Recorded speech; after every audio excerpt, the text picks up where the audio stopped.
Ma belle-mère a offert des iPads, des bijoux et de l'argent à ses petits-enfants, sauf à ma fille. Pas vraiment de la famille, a-t-elle dit. Mon mari n'a rien dit. Puis ma fille de 7 ans a glissé une boîte sur la table et a dit « Mamie, papa m'a dit de te donner ça si tu m'ignorais encore. » Elle l'a ouverte et a crié. Avant de commencer l'histoire, n'oubliez pas de laisser un like et de vous abonner à la chaîne pour voir plus d'histoires comme celle-ci. Ma fille de 7 ans se tenait devant une table bondée, vêtue de la robe dorée scintillante qu'elle avait choisie elle-même. Ses petits doigts agrippaient une petite boîte cadeau. Tous les adultes dans la pièce riaient et trinquaient, trop distraits pour la remarquer, sauf moi. Je l'observais attentivement. Elle a regardé sa grand-mère droit dans les yeux, a soulevé légèrement la boîte et a dit « Mamie, papa m'a dit de te donner ça si jamais tu m'ignorais à nouveau. » Tout s'est arrêté. Les fourchettes se sont figées en l'air, la musique s'est estompée en un bruit de fond. Sa grand-mère, la mère de mon mari, a esquissé un sourire crispé et confus, comme si c'était une blague. Mais quand elle a ouvert la boîte, elle n'a pas ri. Elle a crié. Un son aigu et guttural a déchiré la pièce, plus fort que les chants de Noël, plus fort que les halètements, plus fort que le silence qui a suivi. Les gens se sont précipités pour voir ce qu'il y avait à l'intérieur, mais je savais déjà. Mon mari avait préparé cette boîte des mois auparavant. Il m'avait dit que c'était pour le jour où sa mère irait trop loin. Ce jour était arrivé. Laissez-moi vous raconter comment nous en sommes arrivés là, comment ma fille est devenue invisible dans une pièce pleine de cadeaux, et comment cette petite boîte a fait voler en éclats chaque faux sourire qui avait maintenu cette famille unie pendant des années. Quand j'ai épousé Travis, je pensais intégrer une grande famille aimante. Ils étaient bruyants, soudés, organisant toujours des barbecues, des soirées jeux et des fêtes de fin d'année. Sa mère, Lorraine, était au centre de tout. Elle avait une voix capable de faire taire une assemblée et un avis sur tout. Je pensais que c'était simplement ainsi que les femmes fortes dirigeaient leur famille. Je la respectais. Je voulais vraiment qu'elle m'apprécie. Au début, elle a agi comme si c'était le cas. Elle souriait pendant les dîners, complimentait ma cuisine, m'embrassait pour me dire au revoir. Mais il n'a pas fallu longtemps avant que je remarque le changement. Elle oubliait de m'inclure dans les messages groupés de la famille. Elle commentait à quel point j'étais différente des femmes de leur famille, comment je n'avais pas grandi avec les mêmes valeurs. C'était toujours subtil, juste assez pour que je me demande si ce n'était pas dans ma tête. Puis Zia est arrivée. Zia est ma fille de mon premier mariage. Elle avait 2 ans quand Travis est entré dans nos vies. Il n'a pas hésité. Il s'est investi avec patience, amour et toute l'attention qu'un père devrait donner. Quand nous nous sommes mariés, il l'a adoptée légalement. Nous n'avons jamais utilisé le mot « belle-fille » chez nous. Elle était sa fille à tous les égards importants, et il était son papa. Mais Lorraine n'a jamais accepté cela. Au début, elle faisait semblant. Elle envoyait une carte d'anniversaire à Zia ou lui apportait un petit quelque chose pour les fêtes. Mais la différence était toujours là. Zia n'était pas invitée aux soirées pyjama entre cousins. Elle n'était pas incluse dans les pyjamas de Noël assortis. Elle restait assise tranquillement pendant les événements familiaux tandis que les autres petits-enfants étaient choyés. Lorraine appelait Maddie sa petite princesse, achetait à Jonah son équipement sportif préféré, puis tendait à Zia un jouet en plastique ou un livre qu'elle n'avait manifestement jamais regardé. Zia l'a remarqué. Les enfants le remarquent toujours. J'ai essayé de trouver des excuses. J'ai dit à Zia que mamie était juste étourdie, qu'elle l'aimait à sa manière. Mais chaque année, il devenait plus difficile de le justifier. À Thanksgiving, Lorraine a offert à chaque petit enfant une assiette personnalisée avec son nom peint en doré. La place de Zia était dressée avec l'une des assiettes supplémentaires du fond du placard. Ce soir-là, Zia m'a chuchoté, peut-être qu'elle pense que je suis juste en visite. Je ne savais pas quoi dire. Travis l'a entendu aussi. Il n'a rien dit, mais j'ai vu sa mâchoire se crisper. C'était la première fois que je pensais qu'il commençait peut-être à le voir aussi. Pourtant, nous continuions à venir. Je me disais que c'était pour la vue d'ensemble, pour l'unité familiale, pour la tradition, pour que Zia grandisse avec des cousins et des souvenirs de vacances. Je me disais que l'amour n'avait pas besoin d'être prouvé par des cadeaux ou des pyjamas assortis. Mais au fond de moi, je me mentais. Je restais silencieuse parce que je ne voulais pas être perçue comme le problème. Je ne voulais pas obliger Travis à choisir entre sa mère et moi.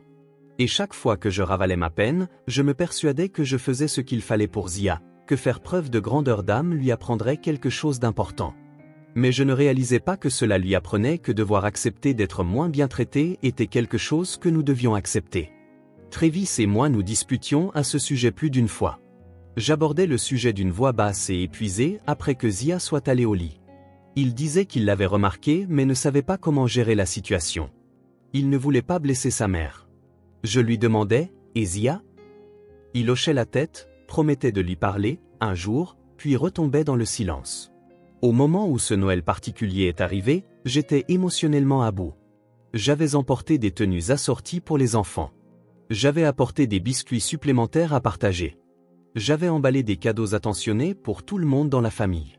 Je me disais, cette année sera peut-être différente. Mais quelque chose en moi avait changé aussi. Je n'espérais plus l'approbation. J'observais, j'attendais, je me préparais au moment où garder le silence ne serait plus la chose bienveillante à faire. Et ce moment est arrivé plus vite que je ne l'imaginais. C'était la façon dont Lorraine souriait en tendant à Maddie un iPad flambant neuf, comment elle embrassait la joue de Jonah avant de lui donner une épaisse enveloppe d'argent. Puis elle s'est tournée vers Zia, lui a tendu une bougie à la lavande et a dit « Je ne voulais pas que tu te sentes complètement délaissée ». C'est à ce moment-là que j'ai regardé Travis. Il n'a pas parlé. Il n'a pas scié. Mais quelque chose sur son visage a changé. Et c'est là que j'ai su qu'il n'avait pas oublié ce qu'il avait dit à Zia des mois auparavant. Il n'avait pas oublié la boîte. Elle non plus. La maison de Lorraine était toujours parfaite pendant les fêtes. Elle avait un immense sapin artificiel qui atteignait le plafond, garni d'ornements dorés et de lumières scintillantes. Chaque branche semblait sortie d'un catalogue. La cheminée était allumée, la table était dressée avec de la porcelaine fine, et il y avait tellement de cadeaux emballés sous le sapin qu'on pouvait à peine voir la base. Cela aurait dû être magique, mais dès que nous sommes entrés, j'ai senti mon estomac se nouer. Zia est entrée devant moi, ses boucles rebondissant à chaque pas, portant la robe dorée qu'elle avait choisie elle-même. Elle serrait dans ses mains un petit cadeau emballé, celui qu'elle avait fabriqué pour Lorraine en cours d'art plastique, une boîte à bijoux en bois peint avec de petits strass collés.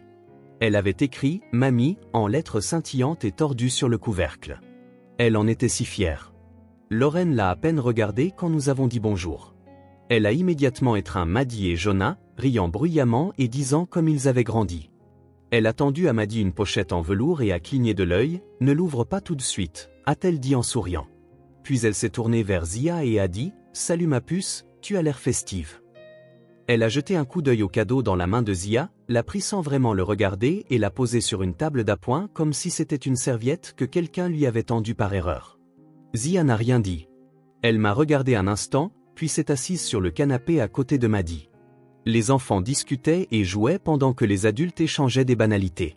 J'étais assise en marge de tout cela, regardant ma fille s'effacer lentement dans le décor de sa propre famille. Après le dîner, c'était l'heure des cadeaux. Lorraine en faisait toujours toute une cérémonie. Elle s'asseyait dans son fauteuil et les distribuait un par un, appelant chaque enfant comme s'il s'agissait de membres de la royauté. Jonah fut le premier. Il ouvrit une enveloppe remplie d'argent. Tout le monde applaudit. Maddie suivit. Elle ouvrit un nouvel iPad et un ensemble de bracelets assortis en argent véritable et cristaux. Elle serra si fort Lorraine dans ses bras que l'iPad faillit lui glisser des mains. Puis Lorraine appela le nom de Zia. Il y eut une longue pause avant qu'elle ne brandisse un petit sac cadeau et dise « C'est pour toi, ma chérie. Je ne voulais pas que tu te sentes complètement délaissée. » Zia se leva tranquillement, s'approcha et prit le sac. À l'intérieur se trouvait une bougie parfumée à la lavande dans un simple bocal en verre. Une étiquette y était attachée, sur laquelle on pouvait lire « Pour la fille de Travis ». C'était tout.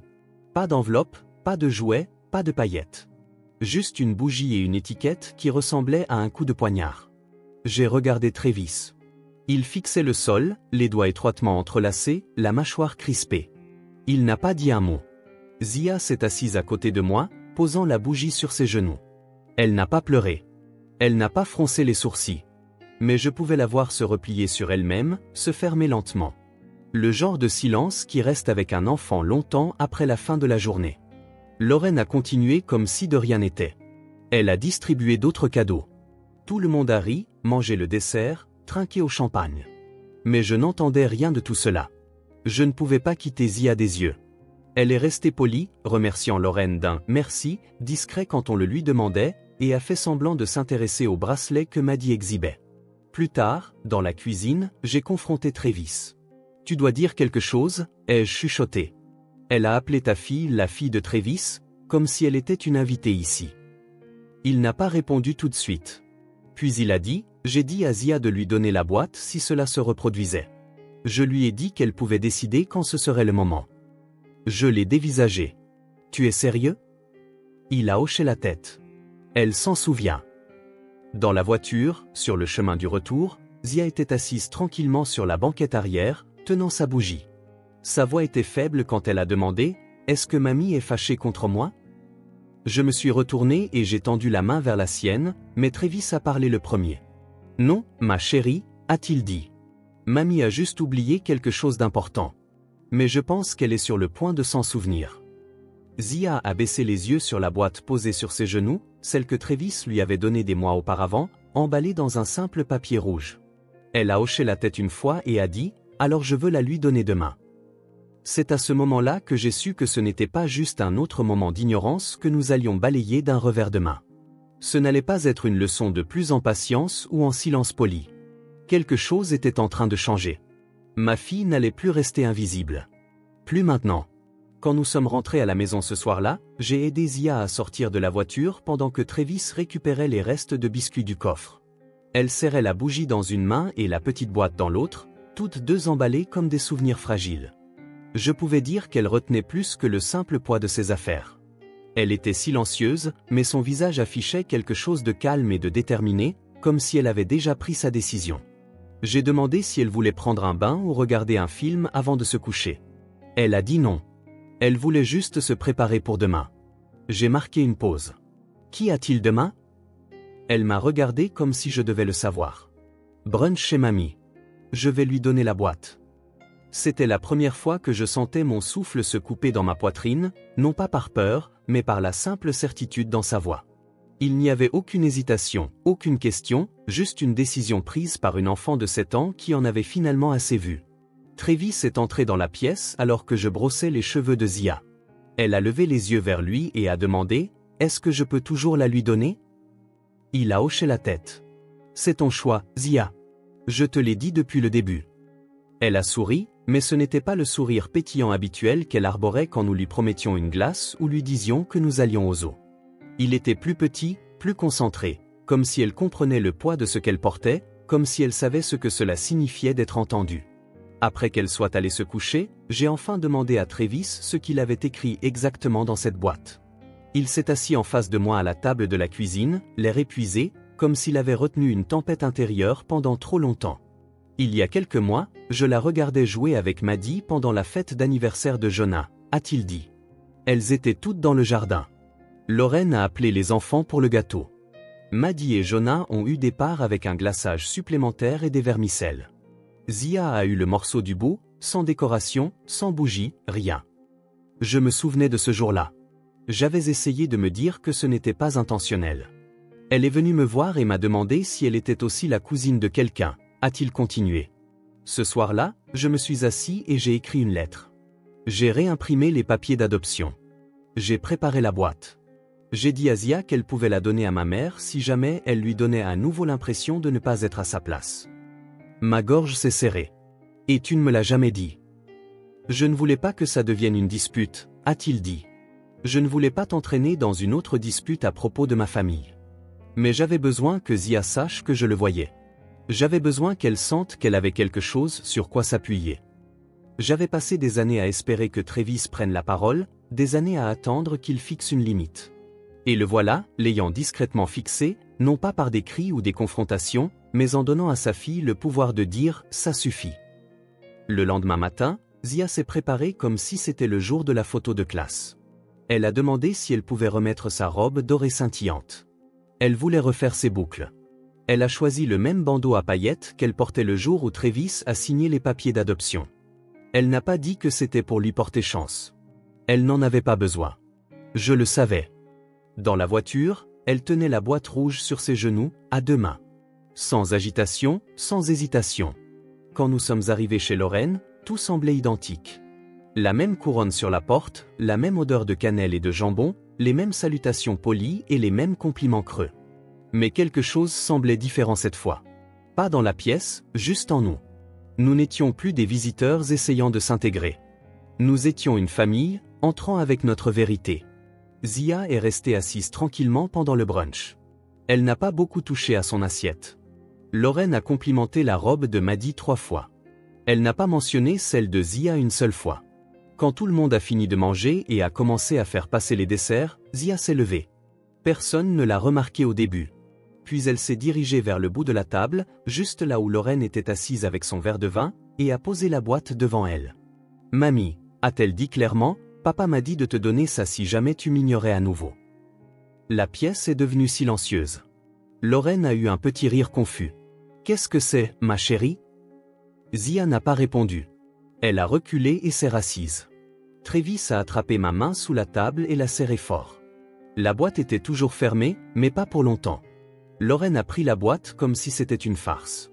Elle l'a retournée dans ses mains, a haussé un sourcil et a émis un demi-rire qui ne correspondait pas au silence qui se répandait sur la table. Tout le monde regardait maintenant. La sœur de Travis avait l'air confuse. Maddy la fixait. Jonah continuait de manger un biscuit, ne comprenant pas ce qui se passait. Lorraine a décollé lentement le papier d'emballage rouge, comme si elle se donnait en spectacle. Mais son sourire s'est effacé au moment où elle a ouvert le couvercle. Sur le dessus reposait une photo dans un cadre blanc. C'était Travis, sur un fauteuil d'hôpital, tenant Zia le jour de ses 2 ans. Elle avait du gâteau sur les joues et ses bras étaient enroulés autour de son cou. Quelqu'un l'avait prise lors de la célébration de son adoption. La légende, écrite en doré en bas, disait « Papa, premier jour ». Sous la photo se trouvait une enveloppe scellée. Le visage de Lorraine a changé. Sa bouche s'est contractée alors qu'elle plongeait la main à l'intérieur et ouvrait l'enveloppe avec des mains tremblantes. Elle a sorti le premier document. C'était une copie des papiers d'adoption de Zia, légaux, signés par un juge, avec le nom de Travis clairement imprimé sous « Père ». Le sceau du tribunal était apposé en bas. Elle a cligné des yeux fortement, comme si peut-être, en regardant à nouveau, cela dirait quelque chose de différent. Mais ce n'était pas le cas. Ensuite, elle a ouvert une lettre pliée. Elle était écrite de la main de Travis. Il n'a pas bronché alors qu'elle commençait à lire, mais j'ai senti sa prise se resserrer sur mes doigts sous la table. Les lèvres de Lorraine bougeaient alors qu'elle lisait en silence, son visage se décomposant à chaque mot. Il était écrit « Maman, si tu lis ceci, cela signifie que tu as à nouveau blessé ma fille. Pas seulement la mienne par amour, mais la mienne par la loi, par promesse et par choix. J'ai passé des années à te regarder traiter Zia comme une étrangère. J'espérais que cela changerait. J'espérais que tu ouvrirais ton cœur comme je l'ai fait. Mais si jamais elle a dû te remettre cette boîte, cela signifie qu'elle a vu ce que j'ai vu, que tu ne la considères pas comme réelle. Zia est mon enfant. Elle est ta petite fille. Et si tu ne peux pas l'aimer équitablement, alors tu ne m'aimes pas. Je ne permettrai pas qu'elle grandisse en pensant qu'elle doit gagner sa place dans cette famille. Elle y a déjà sa place. Elle l'a toujours eue. Si tu ne peux pas accepter cela, tu ne seras plus la bienvenue dans notre maison, ni dans nos vies. Travis. Quand elle a fini de lire, Lorraine a laissé tomber la lettre sur la table comme si elle lui brûlait les doigts. Son visage était pâle. Elle a regardé autour d'elle, cherchant quelqu'un pour la sauver. Personne n'a parlé. Puis, comme si quelque chose s'était brisé en elle, elle a crié. Pas un sanglot, pas un halètement. Un cri. Aigu et brut, comme si un rideau avait été arraché à tout ce qu'elle avait prétendu être. Elle s'est levée si vite que sa chaise a raclé le parquet. Maddy a sursauté. Jonah s'est figé. Sa sœur a tendu la main pour stabiliser la table, mais Lorraine s'était déjà reculée, marmonnant « Je ne peux pas croire que vous m'humiliez comme ça ». Travis s'est enfin levé. « Nous ne t'avons pas humilié, a-t-il dit. Tu as fait ça toute seule. » Lorraine m'a pointé du doigt. « C'est son œuvre. Cette fille t'a monté contre ta propre mère. » Je me suis levé aussi. Je n'ai pas haussé la voix. Je n'en avais pas besoin. « Non, ai-je dit. Zia t'a fait un cadeau. Elle t'a donné la chance de l'avoir. Tu as choisi de ne pas le faire. » Pendant un instant, on n'entendait que le crépitement du feu dans la cheminée. Zia était assise tranquillement, observant. Pas effrayée, pas confuse. Juste observant la vérité se dévoiler. Travis s'est tourné vers elle et lui a tendu la main, prêt à partir. Elle a hoché la tête et s'est levée. J'ai attrapé nos manteaux et l'ai aidé à mettre le sien. Personne ne nous a arrêtés. Personne n'a dit au revoir. Nous sommes sortis ensemble, moi, mon mari et notre fille, laissant derrière nous la maison remplie de décorations, de centres de table parfaits et d'approbation vide. Dans la voiture, Zia a bouclé sa ceinture de sécurité et a regardé droit devant elle. Elle n'a rien dit tout de suite. Puis, doucement, elle a demandé « Tu penses qu'elle a lu toute la lettre? Travis l'a regardé dans le rétroviseur et a dit chaque mot. Zia a souri. Pas un grand sourire, pas un sourire spectaculaire. Juste assez pour me dire que quelque chose s'était apaisé en elle. Non pas parce que Lorraine avait changé, mais parce qu'elle n'avait plus besoin qu'elle change. Nous ne sommes pas retournés chez Lorraine après ce jour-là. Plus de fêtes d'anniversaire, plus de vacances forcées, plus de faux-semblants. Il n'y a pas eu de SMS de suivi rageur ni d'appels téléphoniques émotionnels. Juste le silence. Elle n'a pas cherché à nous contacter, et nous ne lui avons pas couru après. Pour une fois, il y avait la paix. Au début, je pensais que Zia pourrait poser des questions à son sujet. Je m'attendais à des questions, peut-être à de la tristesse. Mais ce que j'ai vu à la place, c'est une liberté tranquille. Elle a cessé de surveiller la porte pendant les événements familiaux. Elle a cessé de demander pourquoi elle n'avait pas les mêmes cadeaux ou pourquoi son nom était omis des bricolages de groupe. Elle a cessé de mesurer sa valeur au traitement que lui réservaient les autres. Quelque chose avait changé. Un après-midi, une semaine après Noël, une petite enveloppe matelassée est arrivée par la poste. Elle était adressée à Zia. À l'intérieur se trouvait un bracelet en argent avec une minuscule breloque en forme de cœur et un mot manuscrit de Maddy. Il disait « Je suis désolé que mamie ait été méchante. Tu es ma cousine pour toujours. J'ai choisi ça avec mon argent de poche. » Zia a lu le mot 2 fois, puis a glissé le bracelet à son poignet. Elle n'a pas demandé si elle pouvait le porter tous les jours. Elle l'a juste fait. Ce simple geste signifiait plus pour elle qu'une douzaine de cadeaux coûteux n'auraient jamais pu le faire. Cela m'a rappelé que les enfants n'ont pas besoin de perfection. Ils ont juste besoin de se sentir choisis. Ils ont besoin de savoir que quelqu'un les voit, les entend et croit qu'ils comptent. Quant à Travis, quelque chose a changé en lui aussi. Pendant des années, il avait porté la culpabilité de se trouver entre sa mère et sa fille. Il avait essayé de jeter un pont entre deux mondes qui ne se rencontreraient jamais vraiment. Mais après ce brunch, j'ai vu quelque chose de différent dans ses yeux. Pas seulement de la résolution, mais du soulagement. Il avait fait son choix. Il avait choisi Zia, sans excuse, sans condition et sans regret. Un soir, je l'ai trouvé assis au bord de son lit pendant qu'elle dormait, la regardant simplement respirer. Il a levé les yeux vers moi et a dit « J'aurais dû le faire plus tôt. » « Tu l'as fait exactement quand elle avait besoin de toi, lui ai-je répondu. Nous avons commencé à créer de nouvelles traditions. Plus petites, plus lentes, plus intentionnelles. Zia nous a aidés à décorer des biscuits pour les voisins. Nous avons construit des forts d'oreillers et regardé des films en pyjama. Nous n'avons pas essayé de remplacer ce qui avait été perdu. Nous nous sommes simplement concentrés sur la construction de ce qui était réel. Les gens parlent de couper les ponts avec une famille toxique comme si c'était facile. Comme si c'était une ligne nette que l'on trace avant de passer à autre chose. Ce n'est pas le cas. Ça fait mal, même quand c'est nécessaire, même quand on a raison. Mais ce qui fait plus mal, c'est de voir son enfant se rétrécir pour faire de la place au confort de quelqu'un d'autre. Je ne referai plus ça. Je ne demanderai plus à ma fille de continuer à accepter moi, juste parce que quelqu'un d'autre refuse de donner plus. Ce jour-là, à la table de Lorraine, il ne s'agissait pas de drame ou de vengeance. Il ne s'agissait pas de faire une scène. Il s'agissait pour Zia de prendre sa place dans une pièce où elle avait toujours été traitée comme une invitée. Il s'agissait pour elle de dire « J'ai ma place ici ». Même quand quelqu'un essayait de lui faire sentir le contraire. Et il s'agissait de nous, ses parents, nous tenant enfin derrière elle avec plus que de simples mots. Zia ne parle plus jamais de la boîte. Elle n'en a pas besoin. Mais je l'ai gardée. Elle est dans un tiroir de ma chambre, juste à côté de ses premières chaussures de bébé et du bracelet d'hôpital du jour de sa naissance. Je la garde non pas parce que je veux me souvenir de la douleur, mais parce que je veux me souvenir de la force qu'il a fallu pour y faire face. La force dans sa voix, le pouvoir tranquille dans son choix. Elle n'a que 7 ans, mais elle m'a appris quelque chose que je porterai toujours en moi. La famille, ce n'est pas ceux qui font le plus grand spectacle pour vous montrer leur amour quand les gens regardent. Ce n'est pas ceux qui partagent votre nom de famille ou votre groupe sanguin. La famille, ce sont ceux qui sont présents quand ça compte, qui vous protègent quand c'est difficile, qui vous font sentir en sécurité quand le reste du monde vous fait sentir petit. Zia a ça maintenant. Non pas parce que quelqu'un le lui a donné, mais parce qu'elle l'a revendiqué pour elle-même. Et en faisant cela, elle nous l'a donné à nous aussi. Si cette histoire vous a touché, si elle vous a rappelé quelqu'un pour qui vous vous battez ou quelqu'un à qui vous avez enfin tenu tête, alors prenez une seconde pour aimer cette vidéo. Partagez-la avec quelqu'un qui a besoin d'entendre qu'il n'est pas seul. Laissez un commentaire ci-dessous, je les lis tous, et vos histoires comptent ici. Et si vous voulez plus d'histoires vraies sur des moments réels qui changent tout, abonnez-vous à la chaîne et activez les notifications. Il y en a d'autres à venir. Parce que parfois, les plus petites voix portent la vérité la plus forte.